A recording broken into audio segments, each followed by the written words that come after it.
47 graduands as they become graduates.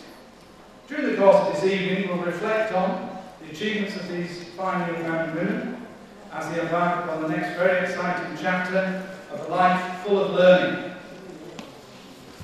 We are looking for our students to take on the stewardship of the planet, nothing less.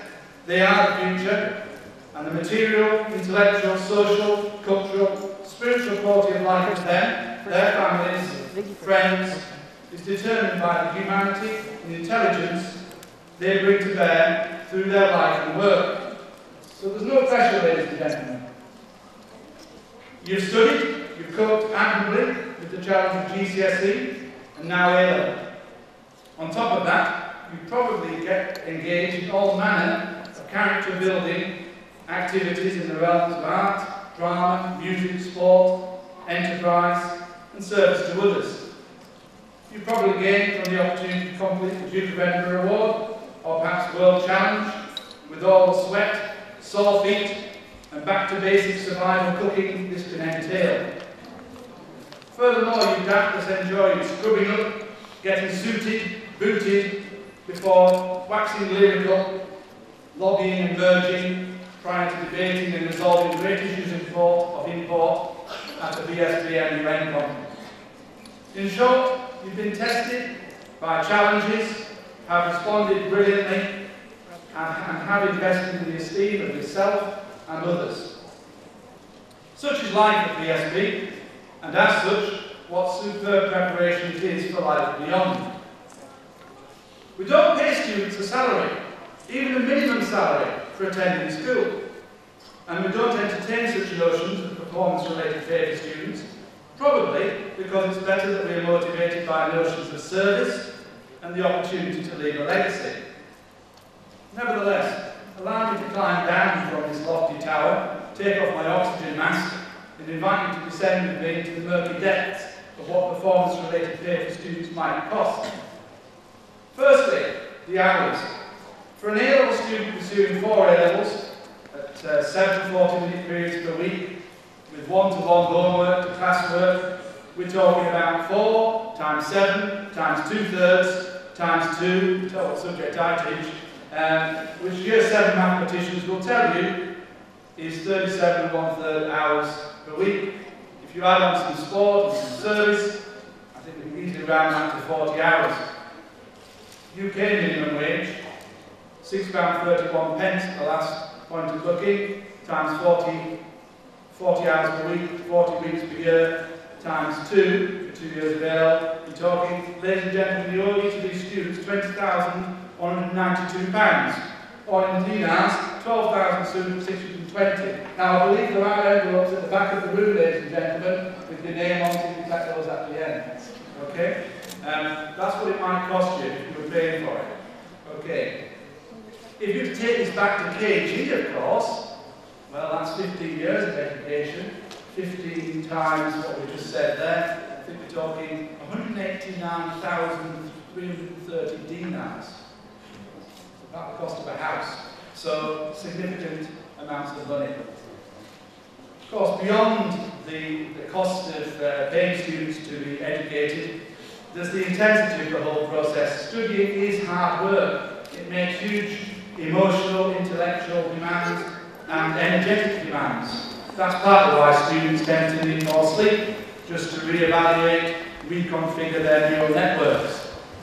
Putting all this together, there is an argument for saying students destined to be doctors, architects and the like should be paid during their studies as well as for the period thereafter. Likewise with the professions. Anyway, let's take this to the next MUN as a resolution and see what the outcome is. Shifting back up the road to some moral high ground, let me remind you that attitude is as important as aptitude. If at first you don't succeed, you should try again.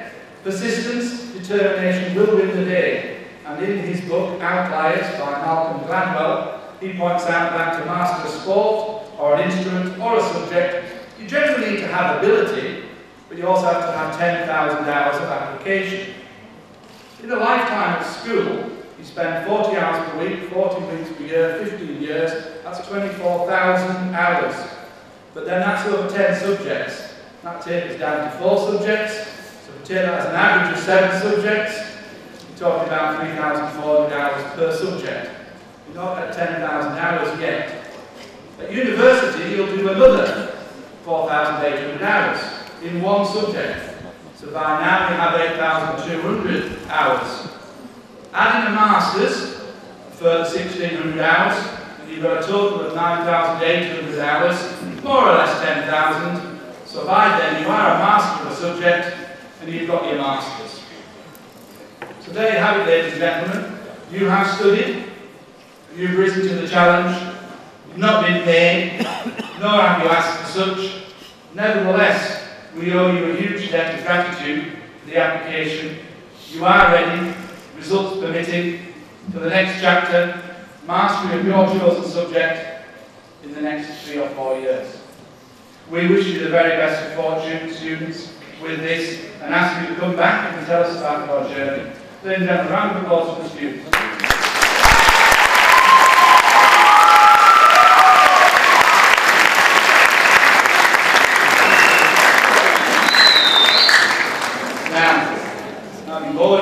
Statistics. Before I hand over, I should like us all to be upstanding as we just thank BSB teachers who have given so much time to ensure our graduates have been challenged and supported every step of the way. And particularly, I'd like to thank Mr. Gross and Mr. Spice for their leadership of the senior school, and Mr. Atkins, Mr. Philpotts, and the sixth form tutors for their guidance and support of sixth formers throughout the last 2 years. They never stand up, they can give all those teachers and tutors a round of applause. Thank you very much.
Ladies and gentlemen, teachers, graduates and honourable guests, good evening. Once again, I'd like to welcome you to the British School of Bahrain's Class of 2014 graduation ceremony. Today, we officially end this chapter of our lives and leave the all too small corridors of the BSB in order to enter the greater pastures of higher education and work. But before we do so, it is imperative that we should recognize those to whom we owe our success in life so far. To start with, I'd like to ask for a round of applause to our parents and families who have supported us all through this journey.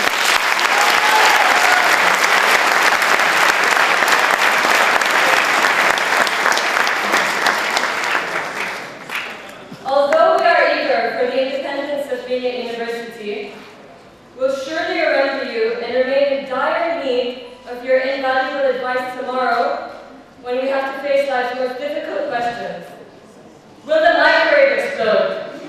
How long can I survive on McDonald's? Which detergent do I buy?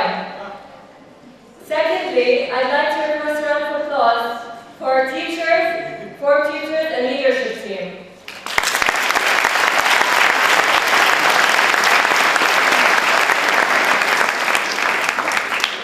On behalf of all the graduates, I'd like to offer our gratitude to you. You have played a key role in guiding us in order to allow us to reach our full potential. You've encouraged us and motivated us while making the end of our schooling journey enjoyable. You gave us the strength to move on and remain patient with us. Without your persistent support, I wouldn't be standing here sparing out cliches. Speaking of cliches, We all know the warm, safe feel of our blue and gray BSB uniform. You know, 30% silk, 70% cotton, and pre-washed in tears of school children. On a more serious note, despite the monotony of wearing a uniform, it unified us in many ways. It allowed us to share the same itchiness and complaint sessions about jersey pants. Despite the complaints, though, wearing the grey and blue became so popular, even the Stratons joined the trend. I was asked to write a speech by Mr. Ross a few weeks ago during the exam period. Struggling to find inspiration, I decided to base a part of it on our notorious A-level exams and how I feel they link to our lives today. We now live in a world of probability, a world based on chance and random results. The exams for which we had toiled for months in advance all depended on a few of 1.5-hour exams in June. It seems unfair, really, but despite the paramount importance of our exams and results, I'd like to remind everyone of the true definition of education. Education is defined by experiences and life lessons. Education does not limit itself to a few facts learned or a correctly solved equation. Education is the process of developing and beginning to understand life for what it truly is, before we ourselves have to raise a generation of children which we pass this education on to. Now, when you leave, so to all graduates sitting behind me today, wherever fate takes you, strive to do your best. And as Abraham Lincoln once said, whatever you are, be a good one. Be proactive, take initiative. Our world is now very dynamic and it is not willing to wait, so keep up. Now, when you leave a place, you take a part of it with you while leaving a part behind. You may be leaving your shrunken gray and blues behind, but take with you the memories you made in them. Carry with you the mistakes and lessons you learned here, and apply it to wherever you go next. Good luck, everyone, for the night is dark and full of terror.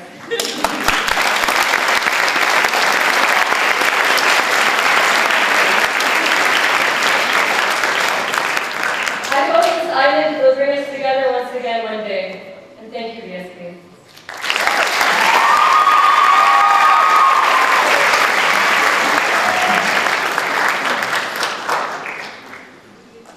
Ladies, gentlemen, teachers, students, and esteemed guests, good evening, and on behalf of the graduating class, I'd like to welcome you to this special occasion to mark the end of our secondary education. To those who have made this event possible, I really do thank you from the bottom of my heart for such a special evening which will remain with me for the rest of my life. Growing up and watching more television than I probably should have, I've seen many a scripted graduation speech, always wondering what it would be like to give one myself. Now that I'm finally in that position, I'm at a loss as to how I'm supposed to summarize more than a decade spent at this school in a matter of minutes. Monday, the 1st of September 2003 was my first day at British school. I'm not going to lie and say I remember it particularly well. I don't, which is understandable as I was only 7 years old.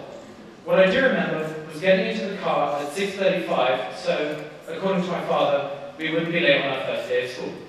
Needless to say, we only got there with an hour to spare. The school is a completely different place now compared to what it was then. There is now an almost entirely new raft of students, a multi-million-dollar campus, which, incredibly, we only moved into 5 years ago, and a significant increase in the number of opportunities available for students. It's not been the easiest year for anyone in this room, by any stretch of the imagination, but the fact that there is still a familiar feel to the school has provided me with some comfort. Incredibly, despite all the change that have taken place over the past decade, there are still 5 people in this room who were in my first class at school all those years ago. Case, Tariq, Matt, Jack, and Mario. It's been an absolute honour going through this 11-year-long journey with you all. On a personal level, I can't go through this speech without giving any mention to my family. Mum, Dad, Isabel, Harry, and Joe. You guys have been my rock for as long as I can remember. Your presence has given me the inspiration to become a better person in any way possible, and you deserve huge credit for me being where I am today. We love you, Pat!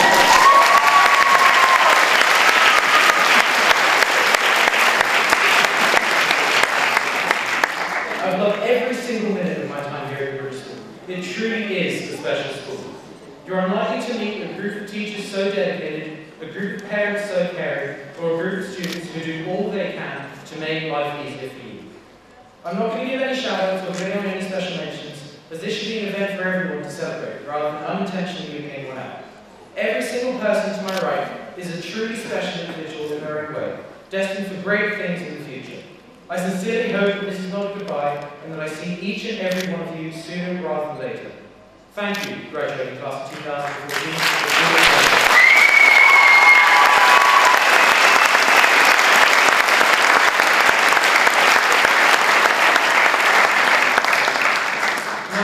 I'd like to have your attention for just a few more minutes in order to show you a video commemorating the graduating class and their time at British School of Buckering.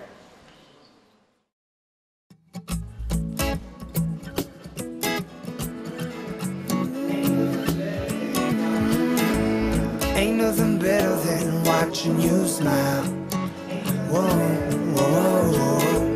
Ain't nothing better than watching you laugh out loud, my baby. Ain't nothing better than watching you be you. Ain't nothing better than right now. In your eyes lie the secrets I don't wanna miss. Put your hand in my hand and make a fist. Grab my shirt, curl your lip as if you know. Staring back in my eyes saying please don't go. I don't know what I know, what I know, what I know what it is that you really, really want, oh you need. I hate every moment away from you. I see you sleeping in my dreams. I know you're in your mother's arms. I know that you're safe from harm. You know I'm coming home real soon, and I'm bringing all my love for you. Ain't nothing better than watching you smile. Whoa, whoa, whoa. Ain't nothing better than watching you laugh out loud, my baby. Ain't nothing better than watching you be you. Ain't nothing better than right now. And I can't take away the pain if I don't know you're hurting again. I can't leave you on your own if I know you're crying all alone. And my heart's bumping black and blues. That's how I feel when I'm not with you. A million years pass every day, losing the time, I'm always on my way. I don't know what I know, what I know, what I know what to do. I hope you understand when I'm gone. I'll always come back home for you. Open your eyes to a brand new dawn. Ain't nothing better than watching you smile.